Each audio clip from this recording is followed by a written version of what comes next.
Bueno, Kismi taldeak era oso denbo gutxi dabikigu, hilabete tardiola.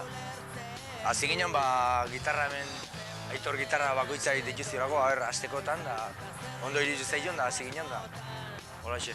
Bueno, esan goizu zein dira, hemen Aitor gitarra, Antxon baterie, ni kantatzeuna, hemen beste gitarra, Lupas, da horreze bajo gotzeuna.